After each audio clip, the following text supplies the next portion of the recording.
Welcome to the A-Files podcast. Thank you so much for coming back.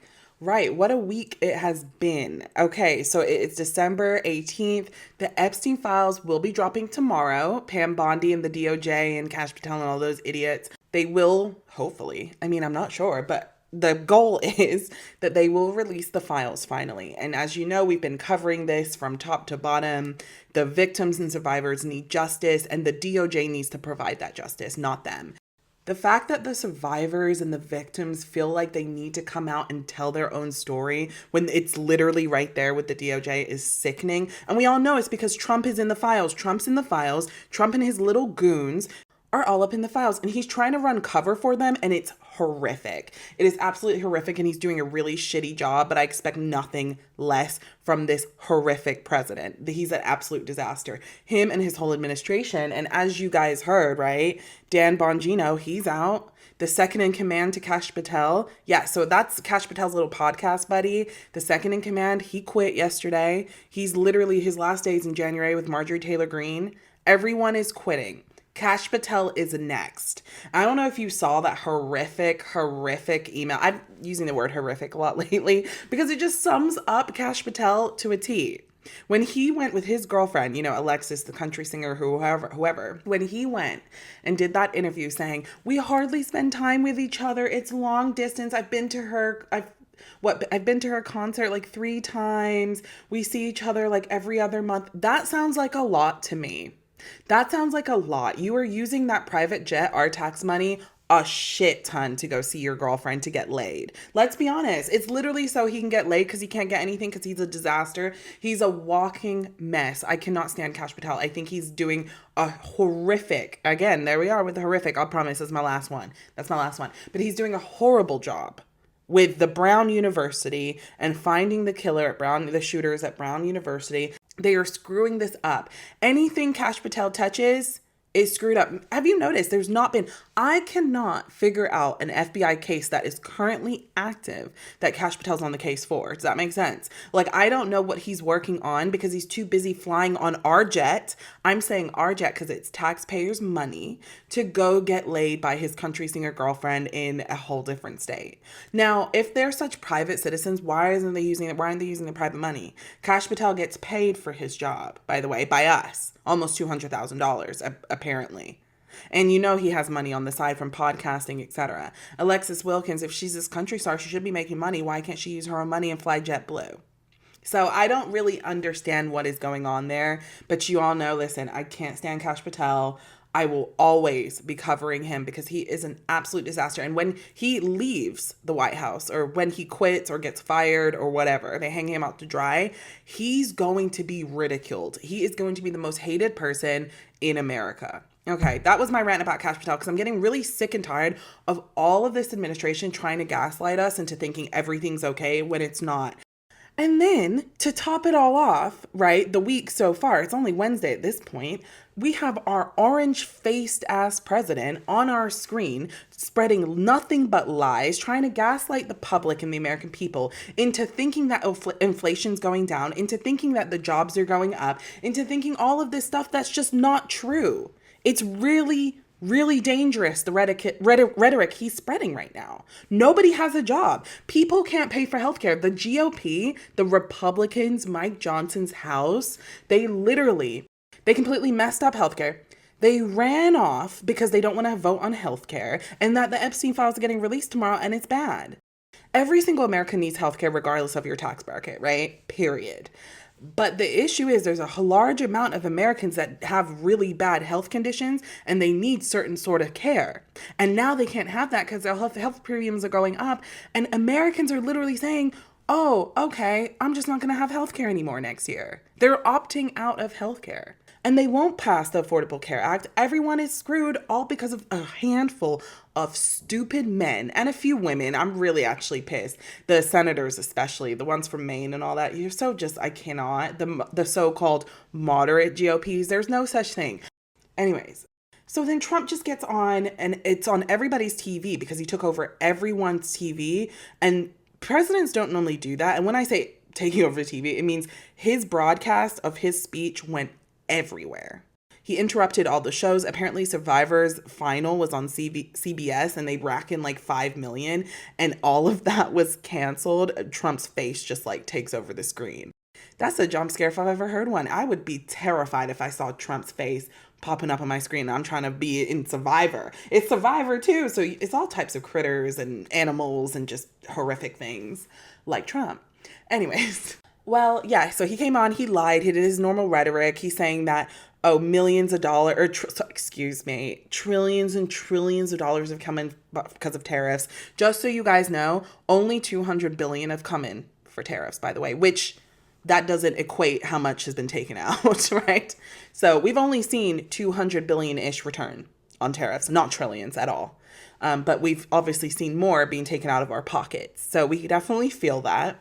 He said healthcare is better than it's ever been. He blamed Biden. That's getting really boring. It's been a year. Blame yourself. Trump care, whatever you got to do. Like, it's just a complete mess. I just cannot. I'm going on a rant now because I've had it. I've just had enough with this administration. The gaslighting, the just horrific, just faces of them all. Did you see the Vanity Fair? The Vanity Fair article was gold for me. It was just perfect. It was like Christmas really came early for me. The Vanity Fair article was amazing because you got gender affirming care hater Caroline Levitt actually doing lip injections. Shout out to her. So gender affirming care does, matter because Caroline is participating in it. And they called her the mouthpiece. And that was the best name for her. The mouthpiece is absolutely Caroline Levitt. When she speaks, she has this smugness to her, which I just can't stand. And then Marco Rubio was there, and then you got Stephen Miller, and then you got this Susie Wells. We're going to call her Suze. Susie is the queen of this because listen, everyone's up in arms saying that Susie's stupid for doing this. Why would she do this? It's about homegirl's calculated to a T. She knows exactly what she's doing. The Trump ship is sinking. Susie is known as the enforcer, so that kind of tells me everything I need to know. Susie is like, I'm not going down with the ship. I'm going to just put out some little tidbits to let you know. Here's what's really going on. I'm against it, but I want you guys to know. So when it comes to bite me in the ass, I'm going to say that I tried. And so Susie comes out with all of this rhetoric. She says that J.D. Vance is a conspiracy theorist. Which we knew because he's absolutely batshit crazy. And actually, you want to know something funny? J.D. Vance is obviously very triggered about how she came for him. And so he goes on his little podium at one of his little rallies because he's taking over the MAGA rallies because they think he's like the next up and coming Trump or whatever he is. Well, he's actually the biggest grifter, according to Susie. Susie is, by the way, context. Susie is President Trump's White House chief of White House chief person, like basically his right-hand person is what I'm trying to say. So Susie knows everything. Susie is the one that's supposed to push back on Trump. Susie is just in every single deliberation. She knows everything that is going down in the White House. And she just told us all that it's a hot mess and everything that we just confirmed. So with that being said, she said that J.D. Vance is an absolute conspiracy theorist and that he is so strange that when he first started politics, when he was running for Senate, he wasn't this right-wing Trump person. He was actually very anti-Trump, which we all know because he was liberal before, which is crazy to me. He was liberal, pro-immigration, just like Pete Hegseth. Well, he did a whole 360 because he got money and sort of credibility, and then he fell into Trump's pocket. And she basically is calling him a grifter. And you know that pissed him off because he went on that little podium and he said, oh, we love Susie. And she's joking. She's hard, but she'll tell you the truth. But I am a conspiracy theorist because all the conspiracies that I've been looking into are true.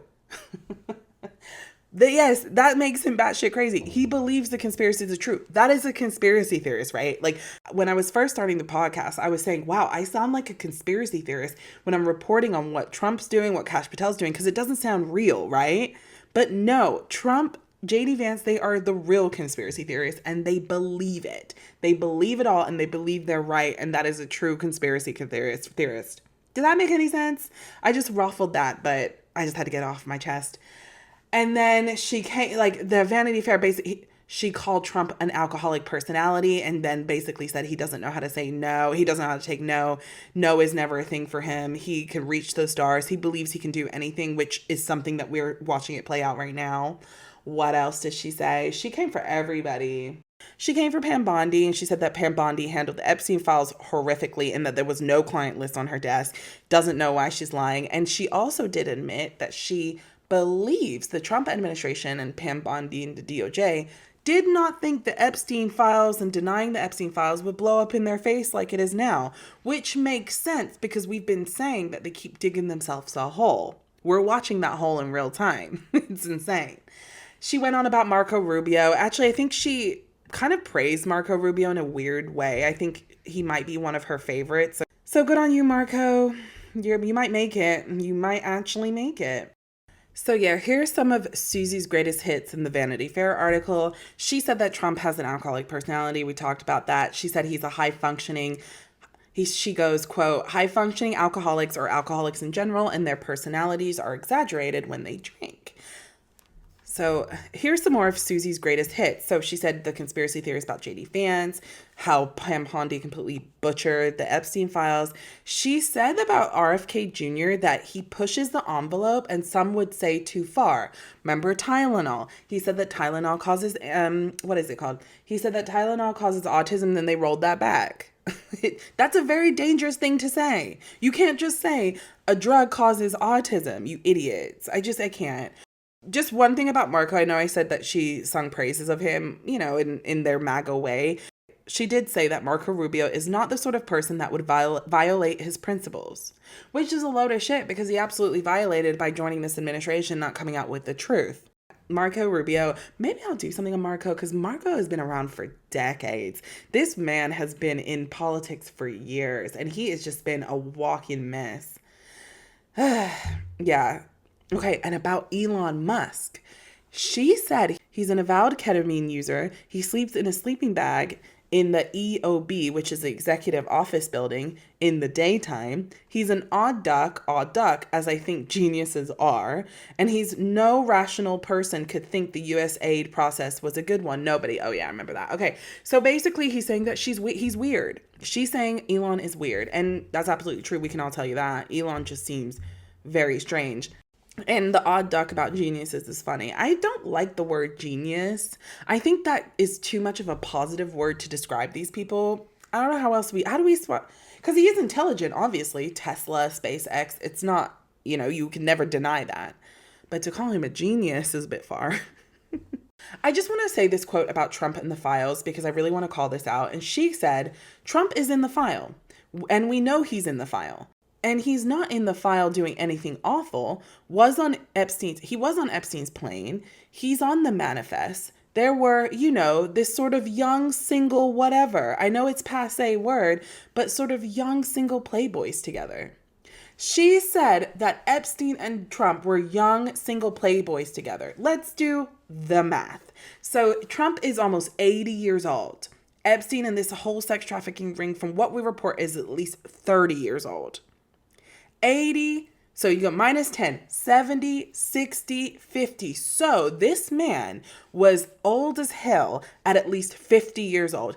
Even if he was 31, like moi, I would have said you were too damn old for this shit. But he was 50 years old. That's not a young playboy. And pause.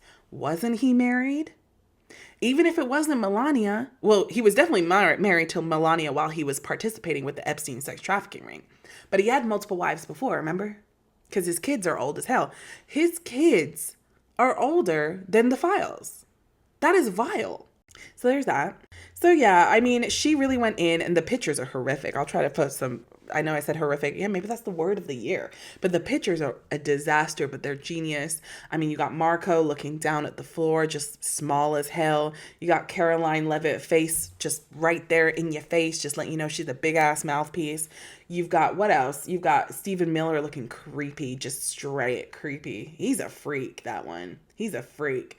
You got JD Vance looking psycho. You just got them all looking crazy. And I love every minute of it. And I can't wait for part 2 to drop.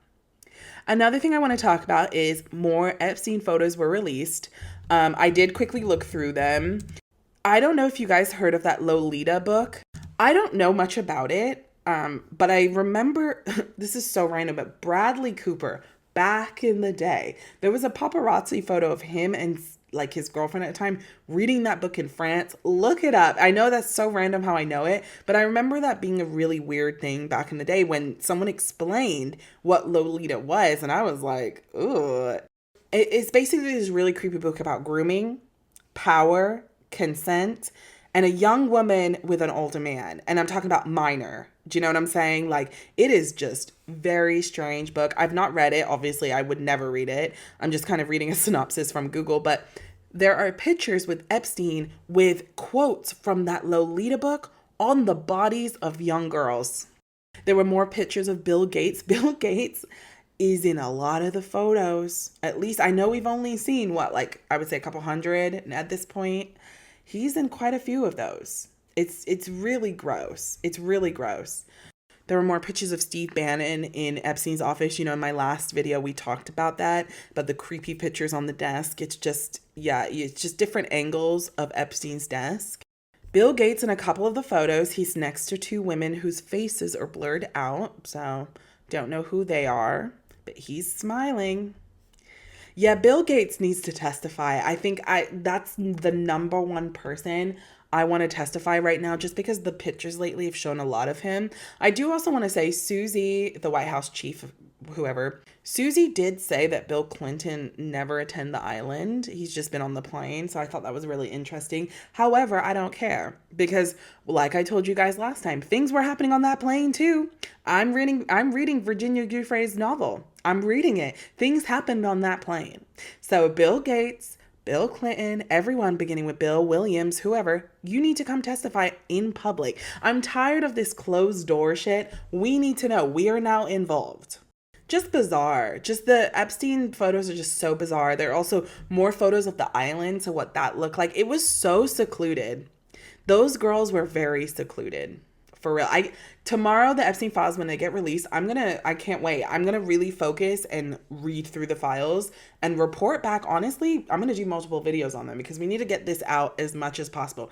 Keep sharing stuff. Keep talking about it with your friends because they want this Epstein thing to go away, and it's not.